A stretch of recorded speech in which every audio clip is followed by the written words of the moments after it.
Yeah, so that's one thing you should be aware of, is that footies kind of blow. Especially when you hit tier 2, just stop getting footies altogether. You only want like 3 or 4 max. Otherwise, you're just wasting money and you're kind of giving them more of an advantage. So Axelav is expoing right now. Strife Crow seems to be losing Huntress, which sucks, but whatever. One thing you will note is that Axelav, not Strife Crow. Axelav has gone with True Shot Aura and the Owl Scout ability. The reason that you go with the Owl Scout ability is actually because if you don't, you're just going to lose track of where they are. That kind of sucked that he missed that surround, but that here is getting pretty weak anyway, so that harassment's pretty much over. For the Demon Hunter, that is. And they can't really stop them from creeping this. And you really want to get the mid-creep off because you get pretty good drops from it, and you're not going to be able to get the really good drop from their Goblin Merchant anyways. Anyways, the reason that he goes Owl Scout on this map is because it's pretty big, and if you want to keep track of the opponent's armies, that's the easiest way to do it. You can even do it on smaller maps. I wouldn't recommend it on smaller maps just because you should be able to follow them around easily. Plus on this map, there's a lot of open spaces, so if you put up an Owl Scout, or not an Owl Scout, Sentinel Owl from your Huntress, they're really not going to be too useful. Just because there's a lot of space between the trees and the open areas, so you're really not going to gain much from it. Brace of the Moon TPs, that sucks for the WNV team. Blowing a TP is huge in 2s. It is in solo, but at least in solo you can afford not to rebuy a TP. So yeah, that's one thing to keep note of. Also, what was I going to say? Right now their positioning doesn't really matter. There isn't really much they can do to improve their positioning. It's not like they're going to be able to wrap around and hit them from behind, which is generally pretty important in terms of maneuvers. They have, however, gotten in a really bad situation, and they're going to lose 2 Hunters to just running away, which sucks. But they did force a town portal, which is good. So they've already forced 2 town portals, and now they're going to fight. Reason being is because they're in an open position. Ancient of Wars aren't in the way. There aren't moon wells, and you can't really protect your glaive throwers that well. Like, as you can see, Axelav is just chasing down that glaive thrower, making sure it doesn't do anything, picking off whatever's weak in the back anyways. And already glaive thrower is down, and basically Strife Crow is finishing off the rifles, which is basically what you do with the Keeper of the Grove. Nice Cyclone. They go in for this round. They get it, obviously, because it's hard to miss us around with that many Hunters.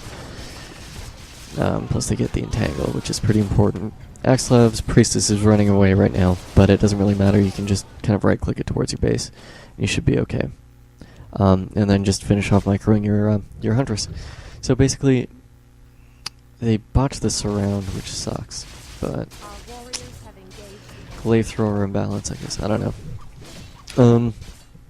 You will notice that Axelav is focusing on getting rid of Dryads and glaive throwers, though, and just keeping those out of the battle, just because decently positioned glaive throwers will rape pretty hard. Demon Hunter is screwed. More dead heroes, that sucks. But generally when you hit right at tier 2, they're not going to have many tier 2 units to stop you. They're not going to be able to do much to stop you from pressuring them. So, unfortunately the glaive throwers kind of prevent any kind of base push, but what they have done is they have expoed, which is smart. And they're also tier 2. Well, Axelav's tier, yeah, they're both tier 2, which is good. You need tier 2 against a human, just because you're gonna need some fairy dragons eventually. Just because every human player decides, hey, you know what I'm gonna do? I'm gonna go casters like everybody else. So, yes, what was I going to say? Strife Crow's getting his expansion. Generally, you want to get the inside expansion first, the one between your base and his. And the second, actually the safest expo is the one that's behind the shop. It's a little harder to get to, a little harder to creep, but it is pretty important. Axelev's taking a lot of unnecessary damage just to pick up an item, which is too bad, but there is a health fountain, and as long as you control that, you're okay. I believe they end up creeping this, though. Keep Other Grove second, and the reason this is because most human players will get a retrain tome and decide to go Blizzard, and with a low-level Entangle, it's okay to waste that Blizzard on a hero. With a high-level Entangle, you don't want to do that just because a high-level Entangle is like a free Raider or Hunter's kill, and that's pretty important on its own. Also, archers are being popped out for countering Dryads, and obviously glaive throwers, just because, Our allies' town needs help. you know, glaive throwers don't really do too much damage to archers. Oh, he's getting mounted hippos, that's why I said glaive throwers, mostly. Just because you can get the positioning on the glaive throwers and generally pick them off pretty easily. Plus Dryads get picked off picked off pretty easily. Failed TP, that sucks. And yeah, only one wisp kill, but it gives the Demon Hunter level 3, which sucks. Level 3? Yeah, level 3. What was I going to say? Yeah, he is going mounted hippos, and you may be thinking, well, that's just retarded, they're awful units, and what if the human player goes Dragonhawk Riders? Or what if they do this? Basically, Dragonhawk Riders don't really have... you're not going to be able to take them down with Dragonhawk Riders that easily, especially if they have archers backing them, and plus if you're a Night Elf, you should be able to see them coming before and dismount, which is pretty important. And you'll notice what he's going for first is the glaive throwers. Surprise, surprise. This is just smart play, and basically the Huntress are doing a battle of attrition against a bunch of riflemen and Dryads, but when you have them outmassed, it's not that big of a deal. But you'll notice archers are picking up the glaive throwers, and there's only one left, and he started out with like 4. And basically all those rifles died. Last glaive thrower is down, and Axelev's keeper is running for some reason. I forget why. It's probably just because it's weak. And it was in a pretty bad position.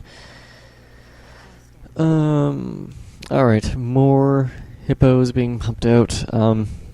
Yeah, and also the one thing that's great about Hippogriff Riders is they actually have massive amounts of DPS, because they basically do the same damage as an archer, except with a fast attack speed, which means it sort of doubles their attack speed. I'm not sure like the exact numbers. And you'll notice that the one important thing that they always do is go to the shop. And they always have a heal scroll in basically every battle. Generally they have a protection scroll too. You don't want to do that against massive amounts of AoE Dispel, like against an orc player with Spirit Walkers or Destros or whatever. You don't want to be using a protection scroll just because it doesn't really work that well.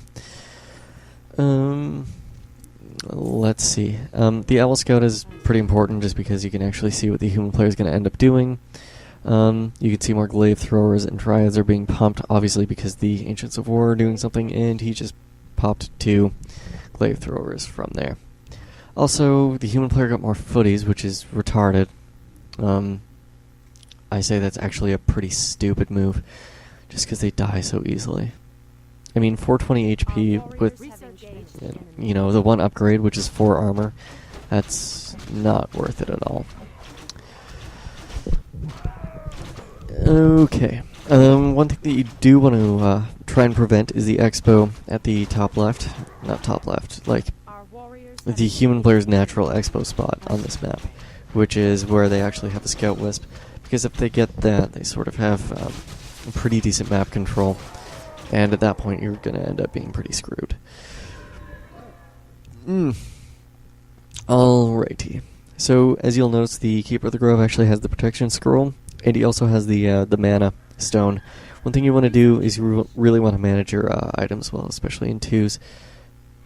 So you don't want to put a Mana Stone on a Priest of the Moon who's just going to be using the Owl Scout. And I mean,